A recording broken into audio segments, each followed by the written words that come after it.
Rowdyism start అయింది. పోలీసులందరూ వాళ్ళకే support చేస్తున్నారు.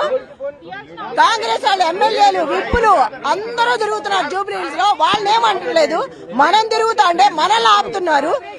భయభ్రాంతులు ఫోన్ చేస్తున్నారు, కార్యకర్తలను కొడుతున్నారు. కార్యకర్తలు కొడుతుంటే కూడా పోలీసుల సమక్షంలో సైడ్ 3 బోరుబండలో సైడ్ 3 బోరుబండలో పడేసి కార్యకర్తలు కొడుతుంటే 20 మంది పోలీసుల నుంచొని సోద్యం చూస్తా మీ మీద కేసు బుక్ చేస్తామంటున్నారు. తిరుగుతున్నారు మొత్తం కాంగ్రెస్ వాళ్ళందరూ, ఎమ్మెల్యేలు విప్పులు మొత్తం తిరుగుతున్నారు. తొత్తులు అయిపోయారు. కాంగ్రెస్ కి సపోర్ట్ చేసి రౌడీయిజం చేసుకుంటా పోలీసులందరూ సపోర్ట్ చేస్తున్నారు వాళ్ళకి.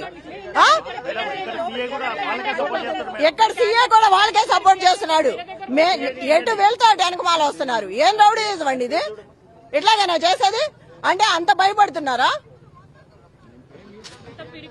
ఏదైతే చూసుకుంటే ఒక కాదండి, మీరు చూసారు ఇప్పుడు వీడియోలు తీసుకుంటున్నారు అందరు. మొత్తం అవసరమా వీడియోలు తీసుకోవడం? ఏంటి పోలీసులు ఏంటి మా వీడియోలు తీసుకొని ఎక్కడ పంపిస్తారు? ఎవరికి పంపిస్తారు? ఎవరు ఏంటి తీసేయండి, చూపించండి. తీసేయి, దాంట్లో తీసుకో, ఫోన్ తీసుకో. ఫోన్ తీసావా? డిలీట్ చేసావా? తీసుకో, అతని దగ్గర ఉంది ఫోన్, తీసాడు. నీకేం పని అయ్యా? ఏం పని అసలు? అయినా పోలీసులకి ఏం పని? వీడియోలు తీయాల్సిన అవసరం ఏంటి? జెన్యూన్ గా ఉండమని చెప్తున్నాం మేము. వాళ్ళకే చేయొద్దు, మాకు చేయొద్దు. సీఏ కూడా వాళ్ళకే చేస్తున్నారు. మొత్తం అంతా ప్రభుత్వం వాళ్ళది కాబట్టి విచ్చలవిడిగా ఇష్టం వచ్చిన డబ్బులు కూడా పంచుతున్నారు. మళ్ళీ టీఆర్ఎస్ కార్యకర్తల పక్కన డబ్బులు పెట్టి వాళ్లే తెచ్చిపెట్టి వాళ్లే వీళ్ళు పంచుతున్నారని చెప్తున్నారు. ఎంత అన్యాయం! ఎవరైతే ఇక్కడ కూర్చున్నారో వాళ్ళ కాంగ్రెస్ ఓటేయడానికి వచ్చే వాళ్ళని, పెద్ద వయసు వాళ్ళని నువ్వు గనక కాంగ్రెస్ కి వేయకపోతే నీకొచ్చే 2000 కూడా కట్ చేసి పారేస్తామని బెదిరిస్తున్నారు. ఎంత అన్యాయం ఇది! జనాలను భయపెట్టి భయభ్రాంతులకు గురి చేస్తా.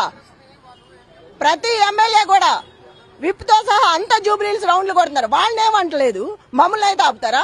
మాకు అడ్డం పడతారా? ప్రతి బూత్ లో చిన్న రూమ్ లో 2 పోలింగ్లు. మనిషి వెళ్ళడానికి దారి లేదు, బయటికి రావడానికి లేదు, లైట్లు కూడా లేవు. ఎంత ఇబ్బంది పడుతున్నారు. కుర్చీలు ఇవ్వలా, టేబుల్స్ ఇవ్వలా. ఆ బాబా రౌడీ వాణ్ణి హౌస్ అరెస్ట్ చేయాలి, బయటకు వదిలేసి అందరి మీద ఉసిగొల్పి బోరుబండ్లో అందరినీ కొడుతా పోలీసులు అందరూ వాడికి సపోర్ట్ చేస్తున్నారు. ఎంత అన్యాయం ఇది! ఒక రౌడీ షీటర్ని బయటకు వదులుతారా? అక్కడే తెలిసిపోతుంది కదా ఎవరికి సపోర్ట్ ఉన్నారు వీళ్ళు. మళ్ళీ పక్కన నుంచోనే అబ్బాయితో చేపిస్తున్నారు, రౌడీ షీటర్తో. కార్యకర్తలను కొట్టిస్తారా? టేబుల్స్ తీసి ఇసిరేస్తారా బయటికి? అంటే కాంగ్రెస్ వాళ్ళని ఏమనరు, బీఆర్ఎస్ వాళ్ళని సతాయిస్తారా? ఇప్పుడు అదే కదా మీకు చెప్పేది. వాళ్ళు ఇష్టం వచ్చినట్టు చేస్తున్నారు. అందరి ఓట్లు వాళ్లే వేసేస్తున్నారు. రిగ్గింగ్ కూడా రెడీ చేసి పెట్టుకున్నారు. అందుకనే లైట్లు కూడా పెట్టలేదు లోపల. చీకట్లో చేసేయచ్చు, వీలవుతుంది. లైట్స్ ఉంటే కనబడతాము. కెమెరాలు కూడా వాళ్ళకి ఇష్టం వచ్చినట్టు ఫిట్ చేసుకున్నారు. ఇంట్లో కూడా ఇప్పటికే చాలా మంది కాంగ్రెస్ కార్యకర్తలు కానీ వాళ్ళందరూ కూడా టేబుల్స్ లేవు, కుర్చీలు లేవు. టేబుల్స్ ఎట్లా వేశారు? ఈ సందు చివరిలో పోలీసులు కుర్చీలను టేబుల్స్ వేసి కూర్చున్నారు. నేను వెళ్ళి ప్రతి బూత్ లో కుర్చీలు వేపించి టేబుల్స్ వేపించి వచ్చాను. ఇప్పుడు ఇట్లాగైనా చేసేది? వాళ్లే చేస్తున్నారు పోలీసులే ఇదంతా. అంటే వాళ్ళకంత సపోర్ట్ ఉన్నారా వీళ్ళు? ప్రతి పోలీసు ఎంత సపోర్ట్ అంటే అంత సపోర్ట్ చేస్తున్నారు వాళ్ళకి. ఏంటి రౌడీజానికి సపోర్ట్ చేస్తారా? ఎంత మీ ప్రభుత్వం ఆధీనంలో ఉన్నా కూడా అట్లాగేనా చేసేది? అంత భయం ఎందుకమ్మా? జెన్యూన్ గా ఉండండి. వాళ్ళకి చేయొద్దు, మాకు చేయొద్దు. జనాలు ఎంత భయపడుతున్నారు. బోరుబండ మొత్తం బెదిరిస్తున్నాడు ఒక రౌడీ షీటర్.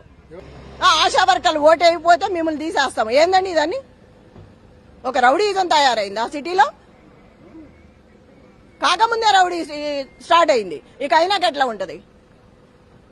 13వ తారీఖు వరకు ఎంత ఇబ్బంది పెడతారో పెట్టండి, మేము చూస్తాము. ఎంత భయభ్రాంతులు చేస్తారో 14వ తారీఖు తర్వాత చూసుకుందాం.